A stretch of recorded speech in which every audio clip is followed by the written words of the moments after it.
سرخط خبرها. تاکید قطر بر تعامل جهانی با افغانستان. نماینده قطر در نشست سازمان همکاری اسلامی در جده بر ضرورت همکاری جهان با افغانستان تاکید کرد. کشوری است که هم روابط خوب با افغانستان دارد و هم با غرب و با آمریکایی ها دارد. شکایت مهاجران افغان در پاکستان از دشواری های زندگیشان. آنان میگویند که بسیار از کمپ‌ها بسته شده و همکنون با مشکلات زیاد مواجه‌اند. پروندو هیوادونو کې چیرته چې د مهاجرینو حقونه طلب کیږي رسیدگی وشي. و واکنش ها به پیشنویس منشور شورای صلح ترامپ برای غزه. آگاهان روابط بین المللی نسبت به اجرای این طرح به دیده تردید می‌نگرند. بیشتر از 1000 نفر مردم فلسطین به شهادت رسید. هیچگاه اسرائیل بر تعهدات خود عمل نکرد.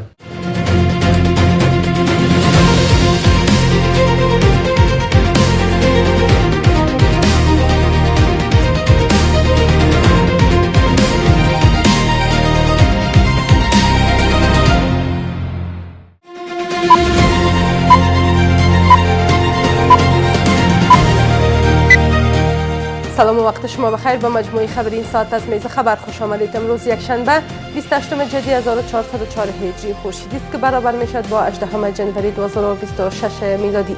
مشروع خبرها. نماینده قطر در نشست فنی گروه تماس سازمان همکاری اسلامی در جده بر ضرورت همکاری با افغانستان تاکید کرد. او این نشست را فرصت برای هماهنگی تلاش‌ها برای کمک به مردم افغانستان دانست. گزارش از نستر نمیری. در میان تلاش‌های دیپلماتیک جهان اسلام برای یافتن راهکار مشترک در قبال افغانستان، قطر در نشست فنی گروه تماس سازمان همکاری اسلامی در جده بر ضرورت اتخاذ رویکرد متوازن و جمعی تاکید کرد. نماینده قطر گفت که افغانستان نیازمند رویکرد جامع است که کمک‌های فوری بشردوستانه، تعامل سیاسی مسئولانه و احترام به شرایط خاص این کشور را در بر گیرد. در دوحه مذاکراتی که بین طالبان و آمریکا هم صورت گرفت و میانجیگری قطر بالاخره با کامیابی رسید و آمریکایی ها از افغانستان خارج شدند. ولی فعلا که موضوعات سیاسی و اقتصادی باقی مانده، میتونه به نظر من که قطر یک کشور خوب است، یک کشوری است که هم روابط خوب با افغانستان داره و هم با غرب و با آمریکایی ها دارد. خالد عبدالعزیز خلیفی همچنین این نشست را فرصت برای هماهنگی تلاش‌ها و ارائه راهکارهای عملی دانست و با اشاره بر روند دوحه به رهبری سازمان ملل آن را بستر مهم برای گفتگو و همکاری بین المللی درباره افغانستان عنوان کرد. موضوع بررسی شناختن افغانستان باید از راه دیپلماتیکی حل و فصل گردد و قطر می توانند باعث یک کشور میزبان در این رابطه با تلاش هایی که می کنند و جد و جهدی که امین اکنون هم از طرف مسئولین قطر در جریان است، افغانستان را به استیج نهایی برساند. امارت اسلامی نیز با قدردانی از موضع قطر تاکید کرده است که حضور افغانستان در چنین نشست‌ها برای بیان واقعیت‌های کشور و تاثیرگذاری بر تصمیم‌ها ضروری است. به گفته حمدالله فطرت، معاون سخنگوی امارت اسلامی، افغانستان پس از سالها جنگ به همکاری و حمایت همه‌جانبه در بخش‌های مختلف نیاز دارد. موږ په دغه مجلسونو کې د افغانستان د حضور غوښتونکو څو د خپل دریځ ښه استازولي وکولای شي او د افغانستان وضعیت ښه تشریح کړي او له دې لارې د افغانستان په اړه نیول کېدونکي تصامیم مؤثر او اغېزناک تمام شي او د خپل دوست او ورور هیواد قطر د دریځ نیولو مننه کوو چې واقعا یې هم په افغانستان کې کلیدي مسایلو ته اشاره کړې ده. افغانستان چې تازه له جګړو راوتلی، همکاریو او پیوستون ته اړتیا لري، باید په هره برخه کې هر اړخیزې مرستې ورسره وشي. پیشتر دولت قزاقستان در خبرنامه از سفر قریب الوقوع گروه تماس وزارتی سازمان همکاری اسلامی درباره افغانستان به کابل خبر داده بود. در خبرنامه آمده است که در نشست در جده عربستان شرکت کنندگان درباره مسائل فنی و سازمانی سفر و همچنین تنظیم دستور کار هیئت نظامی به کابل گفتگو کردند. شماری از مهاجران افغان در پاکستان از دشواری‌های زندگیشان در این کشور شکایت می‌کنند. آنان می‌گویند که همکنون بسیاری از کمپ‌ها بسته شده و امکانات اولیه مانند برق و آب نیز قطع شده است. باز هم گزارش از نستر نمیری. در پی اقدامات حکومت پاکستان برای اخراج مهاجران افغان از این کشور، آنان میگویند که وضعیت زندگی و امنیتشان به شدت دشوار شده است. بسیاری از کمپ ها بسته شده و امکانات اولیه مانند برق و آب قطع شده است. به گفته مهاجران، سرمای شدید زمستان جان کودکان و خانواده ها را تهدید میکند و مسیر بازگشت به کشور نیز پرخطر است. پاکستان څخه د افغان مهاجرینو د وتلو لړۍ ښه په زور او شور سره روانه ده. د پاکستان حکومت یو ورځ وخت هم نور افغان مهاجرینو ته نه ورکوي چې په پاکستان کې ایسار شي. پاکستان کې د افغان مهاجرینو سره هغه ډول رویه اوسه کوم چې په دنیا کې له مجرمینو سره هم نه کیږي. د افغان مهاجرینو په بچو پر مخ باندې ښوونځي بند کړل شو، مدرسې بند کړل شوې. امارت اسلامی نیز با اشاره به افزایش چالش‌های مهاجران افغان در پاکستان اعلام کرد که بازداشت و آزار و اذیت مهاجرین با گذشت هر روز در این کشور بیشتر می‌شود. حمدالله فطرت، معاون سخنگوی امارت اسلامی، از سازمان ملل متحد و دیگر نهادهای بین المللی خواست تا به وضعیت مهاجران رسیدگی کنند و از حکومت پاکستان بخواهند به حقوق مهاجرین و اصول بین المللی احترام بگذارد.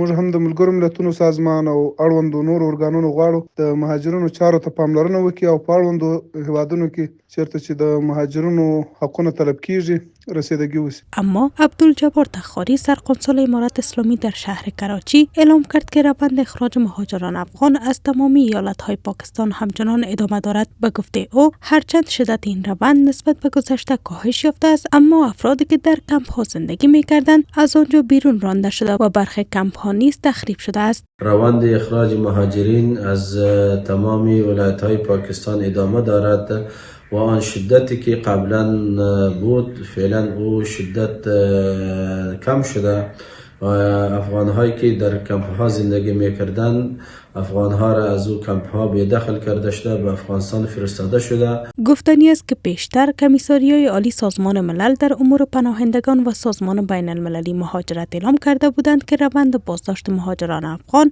در پاکستان افزایش یافته است. این سازمان‌ها می‌گویند که تنها در ماه جنوری بیش از 130,000 مهاجر افغان در این کشور بازداشت شدند که نشان دهنده افزایش 18% نسبت به دوره‌های قبلی است.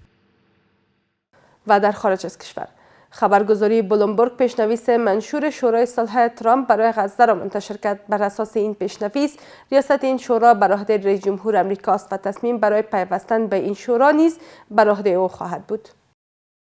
پس از اجرای مرحله دوم توافق آتشبس، خبرگزاری بلومبرگ از پیشنویس منشور نهاد تازه تأسیس با عنوان شورای صلح برای نوار ویران شده غزه پرده برداشت. شورایی که طبق این سند مستقیما زیر نظر رئیس جمهور ایالات متحده اداره می شود. بر اساس این منشور، نه تنها ریاست شورا بر عهده رئیس جمهور آمریکاست، بلکه اختیار تصمیم گیری درباره عضویت کشورها نیز بر او سپرده شده است. این خبرگزاری در ادامه نوشته که مدت عضویت هر کشور در این شورا 3 سال خواهد بود و دولت ترامپ از کشورهایی که تمایل دارند کرسی دائمی را در این شورا داشته باشند خواسته که $1 میلیارد برای غزه اختصاص دهند. شماری از آگاهان سیاسی و استادان دانشگاه نسبت به طرح ترامپ برای غزه به دیده تردید نگرسته و عملی شدن آن را در شرایط کنونی ناممکن می‌دانند. در مراحل قبلی هم اسرائیل هیچگاهی به تعهدات خود پابند نبوده، کارشکنی ها کرده، مردم فلسطین را زیاد کشتن. بعد از یک آتشبس هم شد، بعد از یک تعهد و پیمان هم شد، بیشتر از 1,000 نفر مردم فلسطین به شهادت رسید. هیچگاهی اسرائیل بر تعهدات خود عمل نکرد. چیزی را که ما تا حالا دیدیم عدم تعهد اسرائیل به پیمان هست، چون که بار آتش بس در غزه نقض شده. مثلا آخرین مرحله را که اینا اعلان کردن، بیش از 170 نفر، بیش از 1,700 نفر بعد از استقرار در واقع صلح شکننده و امضای پیمان صلح توسط اسرائیلی ها به شهادت رسیده. کاخ سفید اعلام کرده که جارد کوشنر داماد ترامپ با یکی از حامیان سرسخت اسرائیل و تونی بلیر نخست وزیر پیشین انگلستان از اعضای این هیئت هستند. در کنار بلیر و کوشنر، مارک روبیو وزیر امور خارجه آمریکا، استیو ویتکاف فرستاده ویژه ترامپ در خاور میانه نیز از اعضای اجرایی بنیانگذار این هیئت صلح خواهند بود. هاکان فیدان وزیر امور خارجه ترکیه علی الزوادی دیپلمات قطری، مارک روان مدیر عامل شرکت مدیریت جهانی آپولو، آجی بانگا رئیس گروه بانک جهانی و رابرت گابریل معاون مشاور امنیت ملی ایالات متحده سایر اعضای این هیئت هستند. برخی دیگری از آگاهان مسائل سیاسی میگویند که با توجه به تاییدشکنی‌های اسرائیل در مرحله اول، مرحله دوم این توافق شکننده خواهد بود. اگر از اسرائیل تضمینات بین المللی گرفته نشود و بالای آن فشار وارد نشود، طبعا در مرحله دوم خطر شکست کامل این توافقنامه به نظر می رسد. کاخ سفید همچنان اعلام کرده که اعضای این هیئت به استقرار نیروی بین المللی، بازسازی غزه و خلع سلاح حماس در این بارکه نیز نظارت می کنند. این در حالی است که واشنگتن پست گزارش داده که دفتر بنیامین نتانیاهو نخست وزیر اسرائیل اعلام کرده که گزینش هیئت صلح ترامپ برای غزه با اسرائیل هماهنگ نشده و برخلاف سیاست‌های این کشور این اقدام صورت گرفته است. و چند خبر کوتاه دیگر از جهان. نیویورک تایمز اعلام کرد که دونالد ترامپ رئیس جمهور آمریکا به بنیامین نتانیاهو نخست وزیر اسرائیل نسبت به پاسخ ایران به حملات آمریکا هشدار داده است. این روزنامه نوشته که ترامپ گفته این طلایو است که هدف حملات شدید موشکی ایرانی ها قرار خواهد گرفت. رئیس جمهور آمریکا پیش از این اعلام کرده بود که خود را متقاعد کرده است تا اقدامی علیه ایران انجام ندهد. هزاران تن از معترضان در دانمارک و گرینلند در واکنش به اظهارات دونالد ترامپ رئیس جمهور آمریکا درباره واگذاری گرینلند به ایالات متحده تجمع اعتراضی برگزار کردند. اعتراض کنندگان با مخالفت با هر گونه الحاق تاکید کردند که تصمیم گیری درباره آینده این جزیره باید به خود مردم گرینلند واگذار شود. ترامپ بیشتر اعلام کرده بود که گرینلند به دلیل موقعیت راهبردی و منابع معدنی گسترده‌اش برای امنیت ملی آمریکا اهمیت حیاتی دارد و احتمال استفاده از زور برای در اختیار گرفتن این جزیره را رد نکرده است. وزارت دفاع روسیه اعلام کرده است که سیستم‌های دفاع هوایی این کشور شب گذشته 63 فروند پهپاد اوکراینی را منهدم کرده است. این وزارت گفته که این تعداد پهپادها بر فراز 11 منطقه روسیه و دریای آزوف رهگیری و منهدم شدند. سپاسگزاری میکنم از همراهی شما. تا این دم به همین ترتیب رسیدیم به پایان مجموعه خبری این ساعت از میز خبر. تا دیدار بعد، خدا نگهدار.